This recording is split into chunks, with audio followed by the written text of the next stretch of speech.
मैंने उसे कश्मीरी दरवाजे की तरफ चलने को कहा। जहां से मैंने दूसरा रिक्शा लिया और उसे भी तिमारपुर वाली बस्ती के करीब पहुंचकर छोड़ दिया। रास्ता मुझे मालूम था। मैंने वहीं से एक शॉर्टकट इख्तियार किया और तिमारपुर की तरफ जाने के बजाय सड़क छोड़कर उस कच्चे रास्ते पर आ गया जो दरिया के बंद की तरफ जाता था। 12 बजने वाले थे। मेरे इर्द गिर्द अंधेरा था। आबादी की रोशनियां दूर दूर थीं। मैं दरिया के बंद की ओट में चल रहा था। अभी मंजिल दूर थी। तिमारपुर की आबादी काफी पीछे रह गई तो मैं उस मकाम पर आ गया जहां से मुझे दाएं जानिब वाले दलदली रास्ते पर मुड़ना था। मैं बड़ी एहतियात से चलता रहा। 15 मिनट दलदल के दरमियानी रास्ते पर चलने के बाद मुझे अंधेरे में कुछ फासले पर कनीज की बारादरी का हयूला दिखाई दिया। थोड़ी देर बाद ही मैं तहखाने में मौजूद था। पोशाली ने मोमबत्ती रोशन कर रखी थी। उसका चेहरा सख्त बोर लग रहा था, मगर मुझे देखते ही वो खिल उठी। हम तख्त पर बैठकर अपने मौसिम की बेपनाह मोहब्बत की बातें करने लगे। ये बड़ी खुशकिस्मती की बात है पोशाली कि हमें जहां एक ऐसे मर्द मुजाहिद का ताउन हासिल हो गया है जो भारतीय मिलिट्री इंटेलिजेंस का आदमी है और उसे ये इल्म है कि माइक्रोफिल्म किस जगह पर रखी गई है। लेकिन मेरा ख्याल है कि वो शायद इसके आगे हमारी मदद न कर सके। माइक्रोफिल्म जहां भी होगी वहां से हमें खुद ही चुरानी होगी। वो बोली, एक बार पता चल जाए तो हम माइक्रोफिल्म लाने के लिए अपनी जान भी लड़ा देंगे। ये हमारे वतन अजीज की सलामती और बका का मसला है। हम बातें कर ही रहे थे कि हमें बाहर सुरंग में कदमों की चाप सुनाई थी। पोशाली चाकू निकाल कर तहखाने के मेहराबी दरवाजे की ओट में खड़ी हो गई। मैं उछलकर दूसरी जानिब गया, मगर ये हमारा अपना साथी भारतीय कैप्टन था। उसने स्याह रंग की पतलून पर उसी रंग की जैकेट पहन रखी थी और सर पर ऊनी टोपी थी। उसने मुझसे पूछा कि मुझे यहाँ तक आते हुए किसी ने देखा तो नहीं या कोई मेरे पीछे तो नहीं लगा हुआ। मैंने उसे वो सारा मंसूबा बताया जिस पर अमल करते हुए मैं वहां तक पहुंचा था। फिर उसने पोशाली से पूछा कि खलील उसे खाने पीने की चीजें दे गया था। पोशाली ने उसका शुक्रिया अदा करते हुए बताया कि खलील उसे बहुत कुछ दे गया था। अब मेरी बात पूरी तवज्जो से सुनो। कैप्टन ने राजदाराना अंदाज में हम दोनों को मुखातिब किया। जो राज मैं तुम्हें बताने वाला हूँ उसका इल्म मिलिट्री इंटेलिजेंस के चंद अफसरान के सिवा और किसी को नहीं। इन अफसरों में एक मैं भी हूँ। जाने क्या प्लान की माइक्रोफिल्म हुकूमत ने मिलिट्री इंटेलिजेंस के ताउन से एक ऐसी जगह पर रखी है जो किसी के वहमो गुमान में भी नहीं आ सकती। जब मैं तुम्हें बताऊंगा तो तुम भी हैरत का इजहार करोगे। दिल्ली की लीला ग्राउंड के पीछे एक नया मिलिट्री अस्पताल बना है। ये एक मंजिला अस्पताल है और ज्यादातर यहाँ ऊंचे रैंक के इंडियन फौजी ही दाखिल किए जाते हैं। अस्पताल की 4 दीवारी बहुत ऊंची है और उस पर खारदार तार लगा दी गई है। इस अस्पताल का एक ही गेट है जिस पर 24 घंटे 2 फौजी स्टेन गनने लिए पहरे पर मौजूद रहते हैं। असल में ये फौजी अस्पताल इस मकसद को मद्देनजर रख कर बनाया गया था कि जरूरत पड़ने पर जहां अहम सरकारी और फौजी दस्तावेजात को छुपाया जा सके। वैसे भी ये बात किसी गैर मुल्की एजेंट के दिमाग में मुश्किल से आ सकती है कि अहम तरीन खुफिया दस्तावेजात इस अस्पताल के मुर्दा खाने के वार्ड में मुकफ्फल होंगे। मुर्दा खाने का सुनकर मैं और पोशाली भी चौंक पड़े। एक सेकंड के वक्फे के बाद कहने लगा, जहां चाणक्य प्लान की माइक्रोफिल्म चंद दूसरी अहम फौजी दस्तावेजात के साथ इसी फौजी अस्पताल के मुर्दा खाने के नीचे खुफिया वार्ड में रखी हुई है। मुर्दा खाना दिन रात मुकफ्फल रहता है। सिर्फ उसी वक्त खुलता है जब वहाँ पोस्टमार्टम के लिए कोई लाश लाई जाती है। लाश का मुर्दा खाने के तहखाने में पोस्टमार्टम किया जाता है। उसी तहखाने में सामने वाली दीवार के साथ एक अलमारी है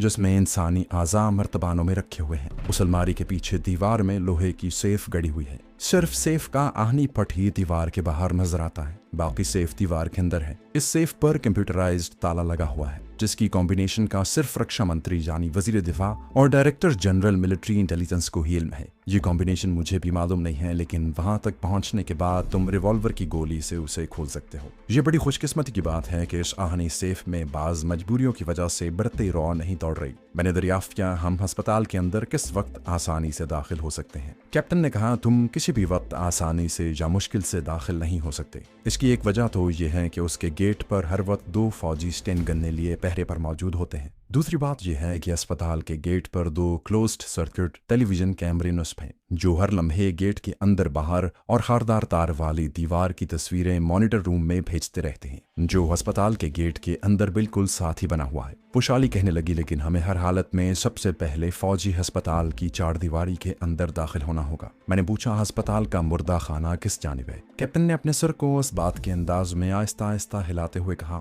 मैं यही सब कुछ बताने तुम्हारे पास आया हूँ। और तुम्हें भी इसलिए दोबारा यहाँ आने के लिए कहा था। मैं आज एक ब्रिगेडियर मिस्टर पारसाथी की अयादत के बहाने अस्पताल गया था और अस्पताल के बाहर और अंदर वाले मेन होल को बड़े गौर से देखा। मुझे ये मालूम है कि कौन सा गटर किस मेन होल से शुरू होकर किस मेन होल के नीचे से गुजरता है। अस्पताल के गेट से कुछ दूर पीछे दीवार के आगे से जो सड़क गुजरती है, वहाँ छोटे से फुटपाथ के साथ ही गटर का मेन होल है। इस गटर का गंदा पानी अस्पताल के अंदर से आकर मेन सीवरेज डिपॉजिट में निकल जाता है। उसे बाज मसलहतों के पेश नजर चौड़ा बनाया गया है और दोनों जानिब छोटे फुटपाथ बनाए गए हैं। छत ऊंची है, गटर की दीवार पर बिजली के मोटे मोटे तार और स्विच भी लगे हैं। कैप्टन की स्कीम के मुताबिक हमें एक वैगन पर रेड क्रॉस का निशान बनाकर उसे किसी प्राइवेट क्लिनिक की एम्बुलेंस की शक्ल देनी थी। उस वैगन में सवार होकर हमें आधी रात के बाद वहां आकर वैगन को सड़क पर एन गटर के मेन होल के ऊपर लाकर खड़ा करना था। फिर गाड़ी के नीचे लगे साइलेंसर की मरम्मत के बहाने हमें वैगन के नीचे घुसकर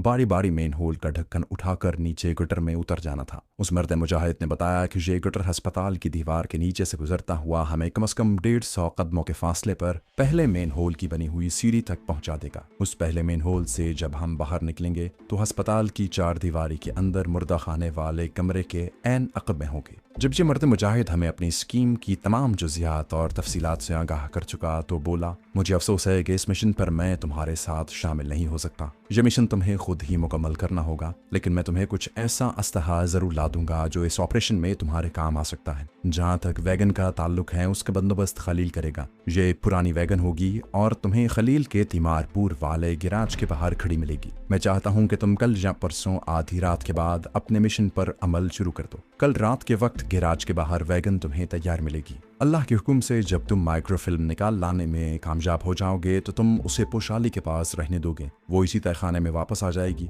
और तुम अपने मोती नगर वाले बंगले में चले जाओगे। अगर तुम्हें कुछ पूछना है तो पूछ सकते हो। मैंने कहा, अब पूछने वाली कोई बात नहीं रही, क्यों पोशाली? उसने भी नफी में सर हिला दिया। कैप्टन ने सवाल किया, क्या तुम दोनों इस मिशन पर जाओगे? पोशाली बोली, हम दोनों का साथ जाना इस लिहाज से भी जरूरी है कि हमें एक दूसरे का कवर और तहफ़्फ़ुज़ हासिल होगा। कैप्टन सर को जरा सा हिलाकर बोला, जैसे तुम्हारी मर्जी, लेकिन इतना जरूर याद रखना कि तुम किसी आसान मिशन पर नहीं जा रहे। जब तुम गटर में से अस्पताल के अहाते में दाखिल हो जाओगे तो तुम्हें इंतहाई मोहतात रहना होगा, क्योंकि मुर्दा खाने के इर्द गिर्द हमा वक्त इंडियन फौजी मौजूद होते हैं। वो तुम्हें नजर नहीं आएंगे लेकिन तुम उन्हें नजर आ सकते हो। और ये भी याद रखना कि उनमें से हर फौजी को हुक्म दिया गया है कि वो रात के वक्त अगर किसी इंसान को मुर्दा खाने की तरफ बढ़ते देखें तो उसी वक्त उसे गोली मार दें। डायरेक्टर जनरल मिलिट्री इंटेलिजेंस की तरफ से फौजी अस्पताल के सारे अमले को बाकायदा हिदायत की गई है कि वो किसी हालत में भी रात के वक्त मुर्दा खाने की तरफ न जाएं। मैंने कहा, हम कल रात इस मुहिम पर निकल खड़े होंगे। कैप्टन बोला, बिल्कुल ठीक है, अल्लाह तुम्हारा निगहबान हो। एम्बुलेंस वैगन तुम्हें कल रात खलील के गैराज के बाहर खड़ी मिलेगी। खलील के हाथ में एक चमड़े का थैला भिजवा दूंगा जिसमें तुम दोनों के लिए जरूरी असलहा होगा। अल्लाह तुम्हारा मुहाफिज हो। ये कहकर वो बर्द मुजाहिद उठा और दरवाजे की तरफ बढ़ गया। अब फिर एक रात मेरे सामने थी जब मुझे अपने बंगले से इस तरह निकलना था कि मेरे पीछे लगे हुए एजेंट को मेरी खबर न हो। उसे मैंने अभी तक नहीं देखा था। मुमकिन था कि मेरे इंटेलिजेंस बॉस मिस्टर तिवाड़ी ने किसी भी आदमी को मेरे बंगले की निगरानी के लिए न लगाया हो, लेकिन मुझे यकीन नहीं था कि ऐसा है, क्योंकि इससे पहले मैं अपने पीछे लगे हुए 2 आदमियों को हलाक कर चुका था। यही वजह थी कि मैं अपने बंगले से निकलते वक्त बड़ा मोहतात रहता था। उस रात भी मैं निहायत खामोशी से बेडरूम में जाकर सो गया। दूसरे दिन अभी उठा ही था कि सुजाता का फोन आ गया। वो परेशान होकर कहने लगी कि तुम रात कहाँ थे? मैंने कई बार फोन किया, किसी ने नहीं उठाया। मैंने उसे बताया कि रात कृष्णा बहन के यहाँ था। सुजाता ने इत्मीनान का सांस लेते हुए कहा कि वो आज शाम मेरे साथ चाय पिएगी। मैं उसे कैसे इनकार कर सकता था। सर तस्लीम खम करते हुए कहा कि मैं दफ्तर से सीधा उसकी तरफ आ जाऊंगा। दफ्तर में गैर हाजिर दिमागी के साथ काम करता रहा। दफ्तर में टैक्सी में गया था। बॉस ने पूछा कि कल तुम गाड़ी गैराज में ही छोड़ गए थे, क्या बात थी? मैंने उसे बताया कि उसमें कुछ खराबी पैदा हो गई थी, आज वर्कशॉप पहुंचा दूंगा। 4 बजे दफ्तर से छुट्टी लेकर टैक्सी पकड़ी और सुजाता के यहाँ पहुंच गया। वो तैयार थी। उसका मूड किसी रेस्टोरेंट में चाय पीने का था। कोठी से बाहर निकले तो हैरानी से बोली, तुम्हारी गाड़ी कहाँ है? मैंने मुख्तसर सा जवाब दिया, खराब हो गई। हम टैक्सी में बैठकर नई दिल्ली के 12 खंबे वाले रेस्टोरेंट में आ गए। मेरा जहन उस वक्त सिर्फ एक ही मसले पर गौर कर रहा था कि आज रात मैं अपने बंगले से किस तरीके से निकलूं। बातें सुजाता से कर रहा था और जहन नई नई तरकीबें सोचने में मसरूफ था। एक बार जब मैंने सुजाता के किसी सवाल का उलट जवाब दिया तो वो ताज्जुब से कहने लगी, किशन डियर तुम क्या सोच रहे हो? मैंने जल्दी से अपने आप को संभालते हुए मुस्कुरा कर कहा, सुजाता मैं सोच रहा था कि जब तुम दुल्हन बनकर मेरे घर आओगी तो कितनी सुंदर लगोगी। वो शर्मा गई। 1 घंटे तक हम रेस्तरां में बैठे राजो न्यास की बातें करते रहे। इस दौरान मुझे रेस्तरां में कोई ऐसा मशकूक आदमी दिखाई न दिया जिसके बारे में मुझे गुमान होता कि ये CID का आदमी है। सुजाता का इरादा फिल्म देखने का था। बड़ी मुश्किल से उसे सर दर्द का बहाना बनाकर डाला। मैं सुजाता को अपने साथ टैक्सी में लिए उसकी कोठी की तरफ चल दिया। रास्ते में अचानक मुझे ख्याल आया कि क्यों न मैं सुजाता के घर से ही रात के वक्त कनीज की बारादरी की तरफ निकल जाऊं। इस तरह से मैं अपने बंगले से निकलने के झंझट से बच जाऊंगा। मैंने फौरन अपने लिबास का जायजा लिया जो मुझे बेहद मौजू लगा। मैंने सुजाता का हाथ अपने हाथ में लेते हुए कहा, सुजाता डार्लिंग आज दिल चाहता है कि रात का खाना तुम्हारे साथ खाऊं, क्या ख्याल है? वो बहुत खुश हुई। वो तो हमेशा मेरे साथ रहना चाहती थी। कहने लगी, मैं तुम्हें अपने हाथ से कॉफी बनाकर पिलाऊंगी। हम सुजाता की कोठी पर पहुंच गए। रात का खाना मैंने सुजाता के खानदान के साथ खाया। उसके बाद इधर उधर की गप्पे हाँकते रहे। घड़ी में रात के 10:15 बजाए तो मैंने एक नकली जमाई ली और जैकेट का जिप बंद करते हुए उठ खड़ा हुआ। मैंने सुजाता की माता से मुखातिब होकर कहा, अब आज्ञा दें माता जी। वो मुझे छोड़ने कोठी के गेट तक आए। मैं उनका शुक्रिया अदा करके अकेला कोठियों की तरफ से निकलकर सड़क पर आ गया। अब मुझ पर एक बार फिर अपने ताक़ुब में लगे हुए आदमी का भूत सवार हो गया। बड़ी सड़क पर एक 2 मंजिला नाइट स्टोर था जो रात के 10 बजे खुलता था। मुझे मालूम था कि उसका एक अकबी दरवाजा भी है। मैं पतलून की जेबों में हाथ दिए स्टोर में दाखिल हो गया। अंदर काफी गहमा गहमी थी। मैंने फौरन ही लोगों में गुम हो जाने की कोशिश शुरू कर दी ताकि अगर कोई मेरे पीछे लगा हुआ है तो उसकी नजरों से ओझल हो जाऊं। मैं बहुत जल्द स्टोर के अकबी दरवाजे से बाहर निकल गया। सामने 2-3 रिक्शा टैक्सियां खड़ी नजर आईं। मैंने फौरन एक खाली टैक्सी में बैठकर उसे स्टेशन पर चलने को कहा। पिछली सीट पर इस तरह धंस गया कि बाहर मेरा सर बमुश्किल नजर आता था। टैक्सी स्टेशन की तरफ भागने लगी। दिल्ली रेलवे स्टेशन पर टैक्सी छोड़ी और दूसरे स्टैंड से लखनऊ रोड के लिए रक्षा ले लिया। लखनऊ रोड शुरू होते ही मैं रक्षा से उतर पड़ा और सर ने उड़ाए दरियाए जमुना के बंद की ओट में वाक़ कच्ची सड़क पर चलने लगा। चलते चलते किसी वक्त रुक कर पीछे भी देख लेता। पीछे सिवाय अंधेरे और बाएं जानिब दूर होती तिमारपुर की धुंधली रोशनियों के और कुछ न था। इसी तरह मैं बंद वाले दलदली इलाके में पहुंच गया। दलदलों के बीच वाली पगडंडी पर से गुजरा, फिर कनीज की बारादरी वाले चबूतरे के पीछे झाड़ियों में उतर गया।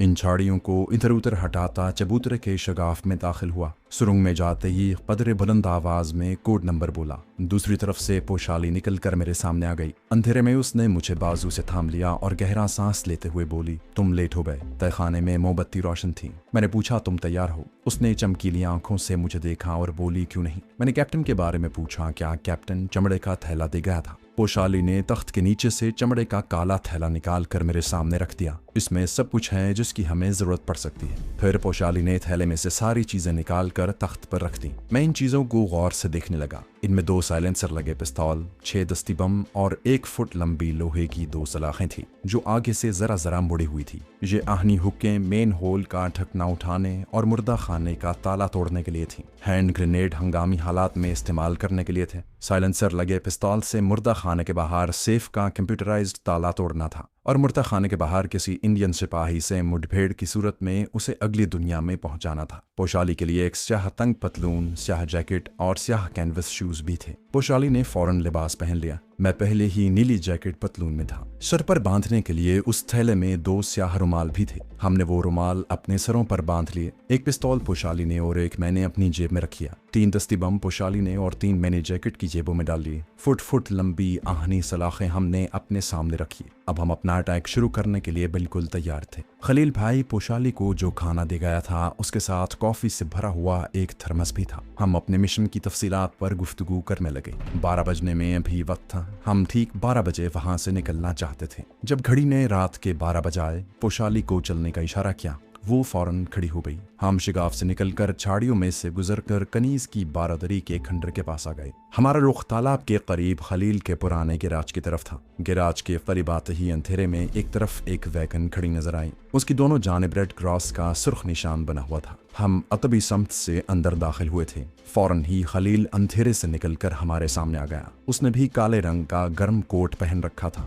और सर पर उसी रंग की ऊनी टोपी थी। उसने कलमा शरीफ पढ़कर अपने सीने पर फूंक मारी और दरवाजा खोलकर वैगन की अगली सीट पर बैठ गया। मैं और पोशाली वैगन के पीछे उसके लकड़ी के फर्श पर बैठ गए थे। थोड़ी देर बाद ही वैगन दिल्ली की सर्दी ने ठिठुरती सुनसान सड़कों पर भागती फौजी अस्पताल की तरफ चली जा रही थी, जो वहां से 10-12 किलोमीटर के फासले पर था। वैगन ने कई मोड़ काटे, कई चौराहे अबूर किए, हत्ता कि एक सड़क पर पहुंचकर वैगन की रफ्तार धीमी पड़ गई। खलील ने पीछे देखते हुए कहा, अस्पताल आ रहा है। हमने बाहर देखा। हम रामलीला ग्राउंड के पास से गुजर रहे थे। सामने मिलिट्री अस्पताल की इमारत में कहीं कहीं मध्यम रोशनी दिखाई दे रही थी। हमारी दूसरी जानिब आलीशान बंगलों की कतार पीछे जा रही थी। इन बंगलों में सिर्फ गेट और पोर्च की बत्तियां जल रही थी। सड़क सुनसान थी। वैगन रामलीला ग्राउंड का एक मोड़ काट कर मिलिट्री अस्पताल की ऊंची बिल्डिंग के पहलू वाली सड़क पर आ गई। अब उसकी रफ्तार मजीद कम हो गई थी।